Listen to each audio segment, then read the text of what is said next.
Welcome to The Becks, a podcast that explores multimedia horror with hosts Becky and Sydney. Join us as we talk about movies, books, video games, music, and much, much more.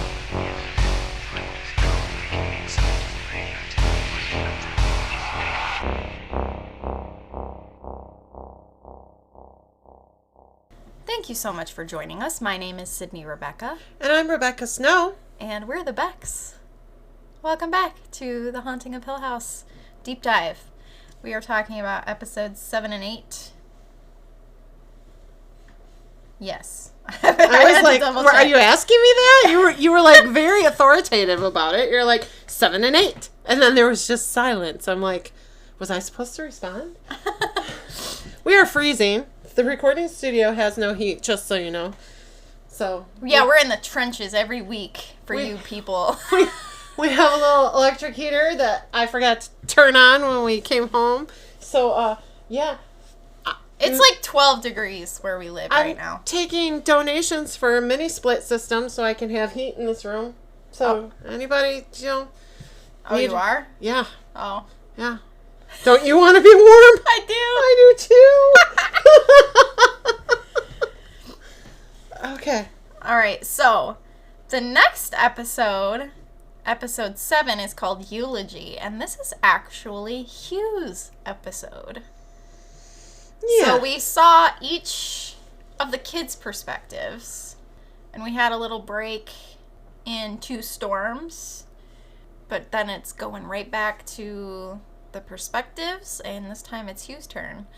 So this is the episode that showcases the actual funeral. So the night before was the family viewing. The private family viewing. This is when they, their Aunt Janet, who they lived with for a time, comes and sees them, and it's open, the funeral is open to friends of the family.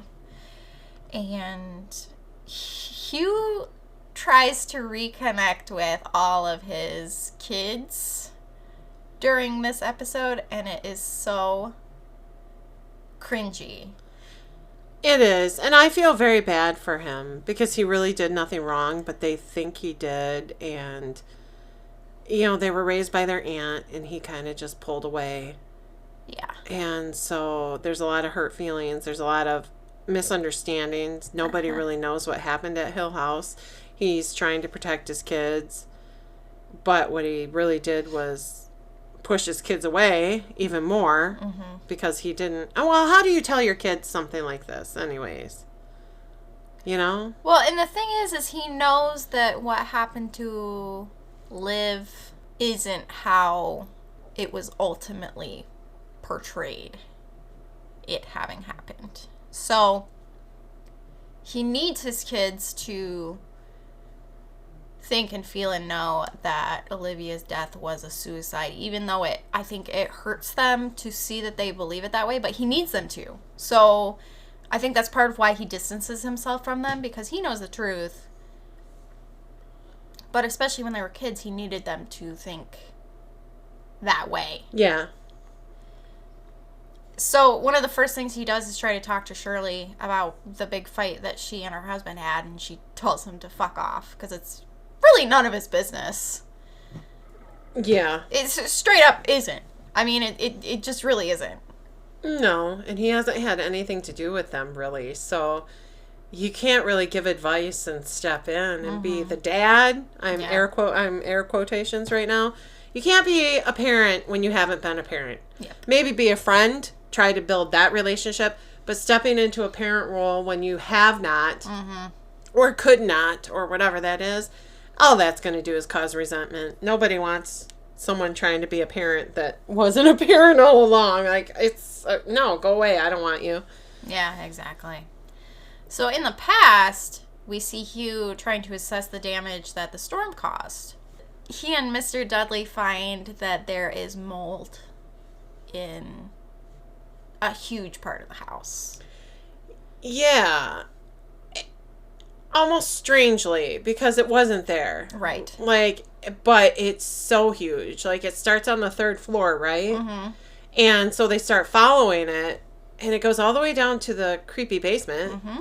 But it's huge, like, all within the walls, like, one whole floor. I mean, there's just mold everywhere, and it's growing creepily. It's just, yeah.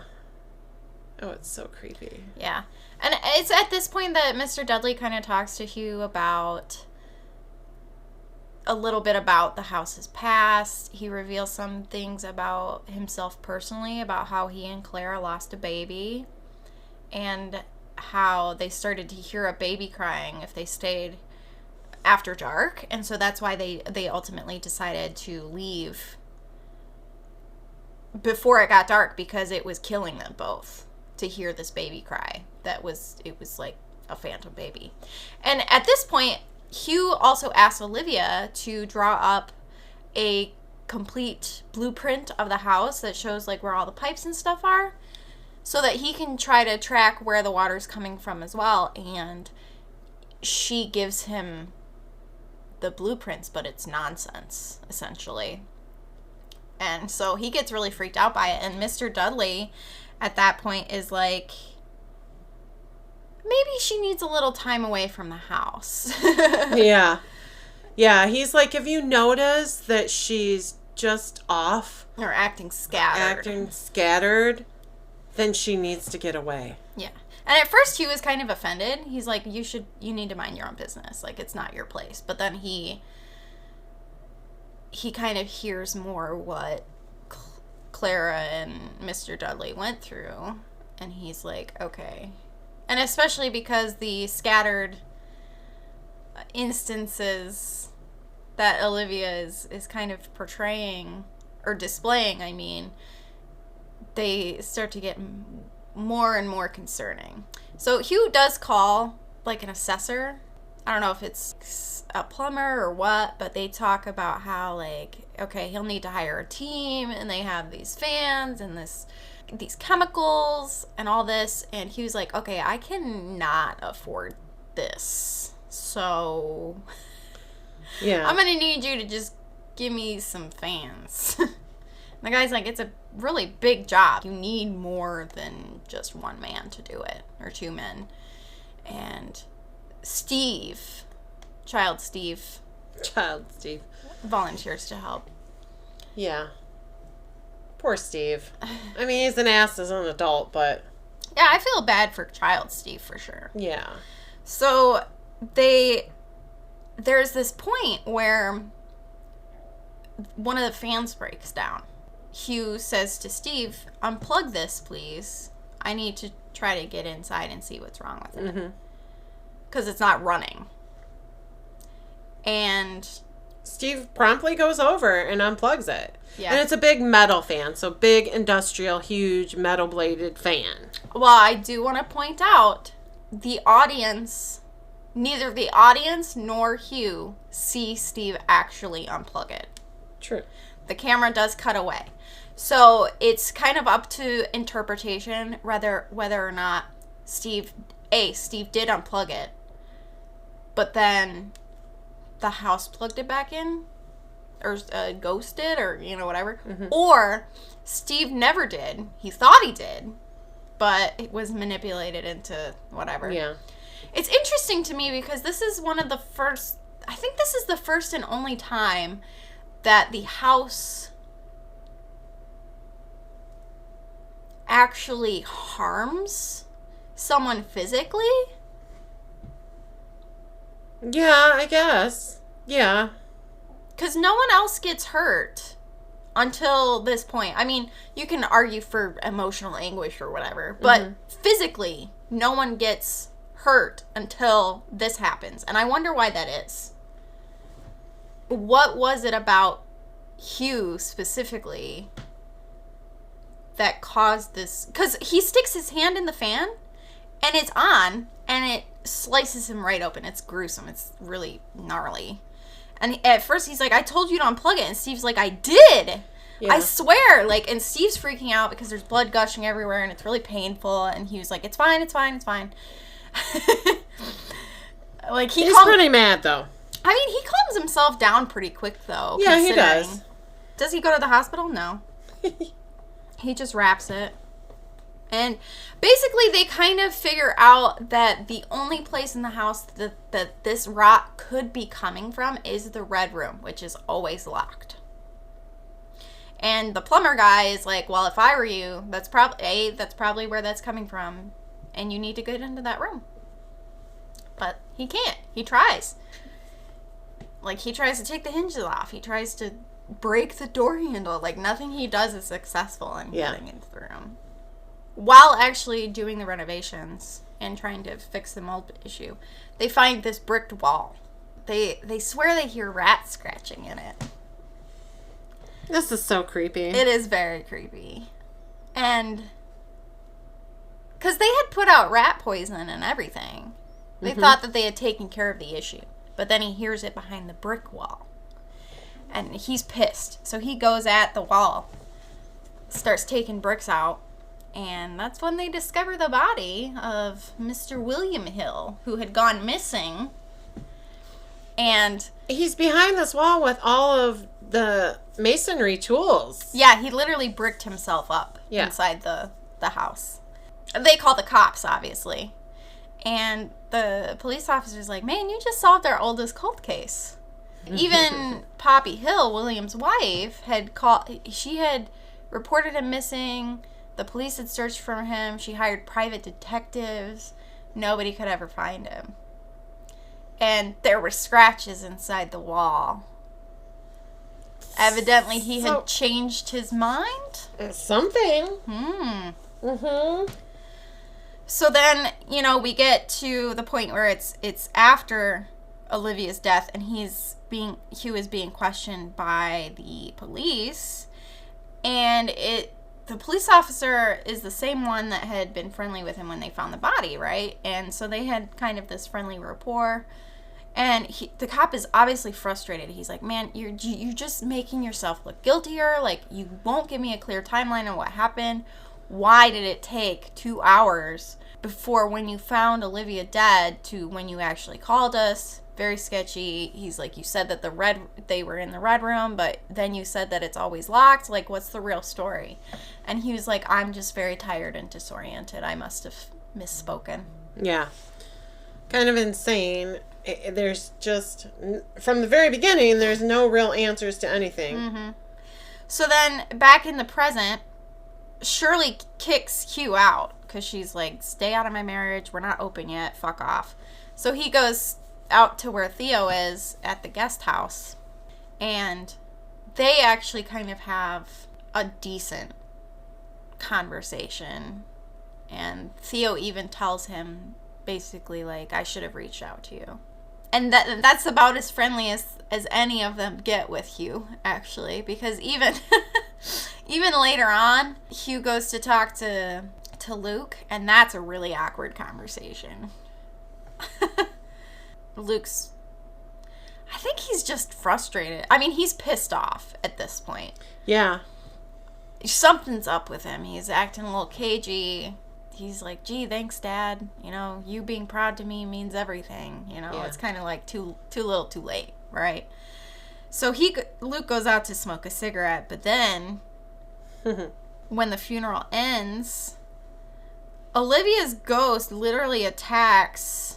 Well, she tries to drag Luke into Nell's coffin. Yeah. And he sees Nell, and he sees Nell as the bent neck lady at the gravesite. And then he sees Olivia in the grave. And she tells Luke, don't. And then Olivia is trying to drag him into the grave. And Steve's like, you need to pull yourself together, because Steve doesn't see this. Yeah, of course he doesn't. He's like, you're going to end up just like Mom, and you're going to end up just like Nell. Yeah. And I can't stand to lose anybody else. It's a pretty fraught emotional scene, right? Well, later on, back at the funeral home, Olivia's ghost attacks Theo and Hugh. They both see it. Such a creepy scene. It's very scary. So terrifying. So they find this grave dirt. It's like a trail of grave dirt going into Shirley's office.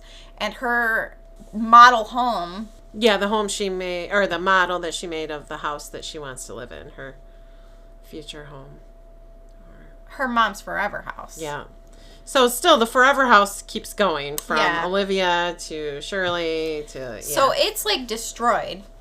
And then Olivia's zombie body is dragging itself towards Theo. And it's so bad. It's such a creepy, horrible scene. And it's dark. The electricity's off right at that point, and they're like huddled. They're both in shock. Yeah. Seeing this at the same time together, I think, which probably threw them both too, because normally none of them saw things together. It was if they saw something, they were alone. Mm-hmm. They were never more than one to see it. That's why everybody was like, which I don't understand either, because they all knew that they saw things, and when someone else told them they saw things, they were always like, okay. Sounds fake. Mm-hmm. I'm like, it's the mental experiencing it. And maybe that was it. Maybe they thought it was mental illness. They were all experiencing mental illness, so nobody wanted to say anything. But, hello, Theo could feel things. That's not a mental illness. That's, probably not a gift either. It's probably a really big curse. But, yeah, hello? Come on. Give me a break. So after that happens, Luke is totally missing. Shirley finds out that her wallet's missing because she goes to pay the caterers and can't. And then Theo, when she tries to leave, realizes that her car is gone. Mm-hmm. And doesn't Hugh admit that he saw Luke? Yes. Yeah. Also, throughout the episode, I do want to point out, adult Hugh is seeing Olivia. He talks to her just like she's there alive with him. Yeah. Ask her advice. They have. And it's important to note, too, there's a marked difference between when the kids see Olivia's ghost versus when Hugh is talking to Olivia. And he even tells Luke, I saw what happened at the grave. I think you might have saw something. He's like, it's actually really common to see dead loved ones. Like, I talk to your mom every day, whatever. But sometimes it's not normal and sometimes it's not good. And that's also when Luke is like, for fuck's sake, please get the fuck away Again, from me. don't be my dad. You haven't been my dad, so bye-bye. Yeah. Leave me alone. And the thing is that every time Hugh sees Olivia, it's like she was in the good part of their marriage. Uh-huh. When the kids see her, she's terrifying. Uh-huh. She's wanting to haul them to hell, it seems like. Yeah. She's grotesque and scary, and yeah, it's never pleasant. But for Hugh, it always is. She's beautiful. She's... comforting and caring. And yeah, she's helping him. She's giving him advice. Yeah, telling him not to push. Yeah, she's telling him not to push, to give the kids some space, and he still does whatever he wants. Yeah. Always wrong. So this leads us right into the episode Witness Marks. And this is why this episode right here is why Steve, to me, is one of the most irredeemable, heinous fucking people. Yeah, he's pretty shitty. Oh my god, I was frothing at the mouth when I watched this for the first time. I was so incandescent with rage. So, Steve and Hugh are driving around to find Luke. And of course, this is when Hugh decides, I need to talk to Steve and try to connect to him. So he's telling him about how... even if you have problems in your marriage, it's always worth it to try to work things out, and nothing is insurmountable, and, all this fucking shit. And then Steve is like, yeah, I was so scared of passing on our family's fucked up mental illnesses that we have that I got a vasectomy and then didn't tell my fucking wife. Yeah, he got the vasectomy in college or something. Yes. And did not tell his wife. And she was, they were going to fertility specialists. That's what bothers me, is he stayed silent. So he let her think that something was wrong with her. Yeah, and struggle and not know what was going on. And if you ever fucking talk to a woman who has fertility issues, they internalize that shit so bad. They think that something's wrong with them. It's a serious fucking detriment to how they feel about themselves and their value and their self-worth and everything like that. And Steve just sat there next to her when they were going to fucking fertility treatments and talking about options or whatever. Fuck you! Yeah, knowing 100% there was no way she could get pregnant by him because he had taken that option off the table. What a horror. Sit there and say he loves her. No, you cannot love someone and do that to them. Yeah. Watch her go through that anguish month after month, knowing she's not pregnant, knowing she's not going to have a baby. Month after month? Yeah. That's a monster to me. That's a sociopath. Yeah. Something's wrong. Severely. Yeah. So And it was like, oh, by the time, I felt like I should tell her, it was just too late. What? no. Especially because he got married to her knowing that she wanted to have kids. Yeah. That's the other thing too. I'm gonna impart some wisdom. If we have any younger listeners, if you want kids and your partner doesn't, or vice versa, and that's who you want to spend the rest of your life with, you are not compatible. I'm sorry. No, that's a huge thing. If you don't want children and your partner does, there's no point. No. You either have to if you think that you could get to that point, that's a different thing. And you still have to be very honest about that. Right now I don't want children, but I may in the future. I don't know. Well, then that gives them the choice. Yeah. Do I want to stay with you or do I want to move on with someone that I know for sure is going to want children? But if you literally don't want children or you have a vasectomy and lie about it, you don't be with someone that wants kids. That's unfair. That's wrong. Cruel. Hurtful. What the hell? Yeah. At the funeral parlor, Shirley had put an alert on her credit card to see. She just wanted to be alerted to when and where Luke used it if he was going to use it, so that way they could find him. And she while she and Theo are waiting on that alert to come through, Shirley and Theo have a huge argument. Theo tries to explain to Shirley, like, it really wasn't what it looked like when you found me and Kevin down in the basement. Like, it really wasn't. I really wasn't trying to, hook up with your husband. Yeah. But Shirley's having none of it. And it's Halloween, too. So they're set up ready for trick-or-treater. Shirley is in her house. Yeah, she puts the bowl outside so she won't have to deal with anybody. I mean, she had turned the porch light off to try to discourage children from coming to the house. Yeah, but then when she got knocks and stuff on her, knocks and her doorbell rang and all that stuff, she put the candy outside to try and get them to fucking stop. Well, then, while she and Theo are arguing, someone starts banging on the door, and she pushes. This was really creepy too. She pushes the door open, stands back, and just pushes it open. It's angrily. Yeah. Yes. So it swings open, reveals that no one's there. As soon as it swings back closed, the banging. And then it's on the walls, and it's on the windows. It's surrounding them. It's Yeah. terrifying. And you flash back to when they were children, and the same thing happened in the bedroom at one point. And, but here they are, grown women, and this, I mean, it's like they're coming through the walls, whatever this is. Yeah. And Shirley's, of course, it's just kids being kids. It's just kids. No, it isn't. Yeah, because Theo and Hugh, neither of them had told Shirley or Steve or anything what had happened with Olivia's ghost earlier, which Theo was kind of pissy about, but also she never said anything, so it's like, come on.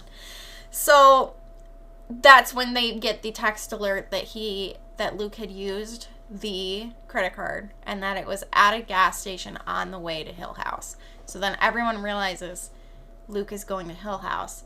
And immediately everyone's like, oh, he's going there to kill himself. Yeah. And even Theo is like, well, suicides happen in clusters in families, especially in twins. But when they get to the gas station and Hugh and Steve question the clerk about it, it's like he filled up his car and he bought 6 cans of gasoline. And I heard James start laughing behind me. He's like, he's gonna burn that bitch down. Mm-hmm. So then it's like his earlier behavior makes sense. He was angry. Nell's ghost saying, don't. She was trying to discourage him from going to Hill House. Yeah. But Luke at this point, with everything that's happened, he is fully on board with A, Nell did not kill herself. And B, evil shit's happening. And the house has everything to do with it. And I think he feels he has nothing to lose at this point. Yeah. What worse can happen? So if he just gets rid of it, then that will all be done. Yeah. I thought a really creepy part was when Hugh and Stephen were in the car and they were talking about the house, and Hugh did tell him that their family is like an unfinished meal to the house. Oh, yeah. That was just like, oh. Super chilling line. Yeah. Yeah, because this is when, like, Hugh kind of locks in, okay? Because he's been very passive until this moment, but as soon as he learns that Luke is going to Hill House, he's like, no. Steve, I know you say you never saw ghosts in your whole life, the whole time you were at the house, but I know something that you don't. You did see a ghost. Yes. And Steve is like, no, the fuck I didn't. When did I ever see a ghost? And so he tells him about how Steve was wanting to fix up this old armoire.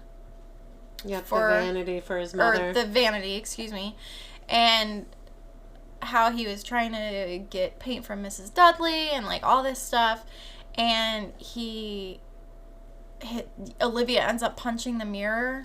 Yeah, and Steven's like, I just saw my mom get angry and have a psychotic episode and punch the mirror. She was a severely mentally ill woman. Mm-hmm. She was schizophrenic or, something like that. And he's like, that wasn't me seeing a ghost. That was me, whatever. And he was like, no. When you were walking down the stairs, you described seeing someone working on the grandfather clock. The clock. And I never hired anyone to fix that clock. It hadn't been fixed since the 60s. Yeah, because there's marks that the clock repairman, when they fix it, it leaves marks. And you can look at the marks to see when it was last fixed. Yeah, and those are called witness marks. Yes. And it hadn't been fixed since the 60s. He never had it touched. Yeah. And that's when Hugh says, none of us are mentally ill, which I disagree with. But he's basically saying, this is his point, is that the ghosts and everything that happened, it wasn't due to mental illness. Yeah. It was the house. Well, and maybe they were mentally ill because of the house. Yeah. For sure. I mean, I think that would drive anybody absolutely insane. Obviously. And so Theo and Shirley are starting to drive to the house as well to meet Luke. Meet Luke there, hopefully alive, right? But meet Steve and Hugh there. And they start arguing again. And they were told to stay home, to stay away from the house. That's right. It was dangerous. But nope, here they go. Mm-hmm. And so they are like arguing. And even Steve is like, Hugh, you really think, or Dad, you really think they're gonna stay home? Yeah. Like, it's not gonna happen, which, true. No. But they're arguing really badly, and Nell's ghost gets between them and screams. Yeah, she just pops out of nowhere and screams right between them. That's like a jump scare. Ooh. That one was, yes. Yeah. One of the few. They don't, like I said, the show doesn't really utilize them a lot, but when they are used, they're very effective. This is my favorite jump scare. I don't really like jump scares very much, but this one I think was just good. It was really good because it was a sister saying, shut the fuck up and stop. Yeah. And listen. Yeah. There's something wrong. And Theo bails out of the car. She's like, that was her. That was Nell. Like, and she starts to sob and tell Shirley, like, the real reason why she ended up being with Kevin down there. And it, she was describing how she touched Nell and how she was just filled with this great empty nothingness. And it was the worst feeling ever. She was just alone and in the dark. And it wasn't about it being Kevin. It could have been anybody. She just wanted to touch something and get her feel back. Mm-hmm. To feel back. And Shirley doesn't really say anything, but she does offer Theo a hand up, and then they leave. They continue driving. This is the final shot of this episode. Luke goes into Hill House, pours gasoline fucking everywhere, and takes out his lighter and flicks it forward, and it starts igniting. It goes out in this huge wave, and then it just dies. It just dies. Yeah. It's like when you're flambeing something. It's like a brief flame, and then all the alcohol's burned off, so away it goes. Mm-hmm. Not like a gasoline fire would be. It was just gone. Yeah. And that at that point, that's when Poppy Hill's ghost appears behind Luke and grabs him. And that's I hate her so much. Oh, it only gets worse. We learn a lot more about her in the next episode. We're not going to get into that. But I do want to point out the vanity that Steve gives to his mom used to be hers. Mm-hmm. Because Mrs. Dudley opens one of the drawers, and it has her portrait inside. And so Mrs. Dudley tells Steve about her. She was insane. She actually met William Hill, her husband, the same one who bricked himself up, by the way, in an insane asylum. Yeah. And they fell in love and got married. Yeah. And Steve is like, did you know her? And Mrs. Dudley's like, yeah, when she was much older, but she was still just as insane. She was beautiful for her time, but she was crazy. And we need to find out just how crazy. Yeah. So, yeah. But that's on the next episode. Yes, and the next one will cover episode nines and tens. Fuck's sake. So, again, I'm not sure if that's gonna be the last episode or if it'll just be extra long because we'll have more to talk about, because really we can talk about overarching shit once we get into the very end of the show. So we'll see how it shakes out. So it might end up going kind of long because it's literally the end of the show. We'll see how. Oh, sure, it'll be my episode to edit. It's acting like I'm not gonna have two things to edit tonight. So that is it for this episode. I hope you guys are enjoying this deep dive into The Haunting of Hill House. I know I really enjoyed watching it again. It's so good. It is really good. Fuck Steve. Fuck that guy. Yeah, no, dude. Oh, can you imagine being that wife? That's just evil. Vicious. That's vicious. He's and not a good person. It doesn't matter if it wasn't malicious on his part. It's still vicious. But he should have told her from the very beginning. Before marriage, before engagement. Like, I don't know how you can ask somebody to marry you when you know you don't want kids and they do. Well, the thing is not so much not wanting. He had a vasectomy and knew he couldn't and knew she wanted and still went forward with their relationship. Yeah. So that is, to me, that's kind of a psychopath, maybe not even a sociopath. When you look at someone and you know that you have completely taken your ability to produce a child away, and you look at this woman that says, I want to grow old with you and have children with you, and you're like, okay, what the hell is that? Yeah. That's like the ultimate lie. No, sickening. Blah. Bad character. Yeah, that's why I mean, I've seen discourse online talking about the different characters and like, Steve really isn't that bad, and it's like, no, I think he is actually. Yeah, pretty much. All because of that. It's fucking diabolical. Yeah, he can be shitty with the book and, making money off of his siblings' experiences and all of that. I still got big things. Yeah, but it sounds like you're not facing the microphone. Well, I can't sit that way. I'm sorry. I have pain. Let me crunch up in here. Okay.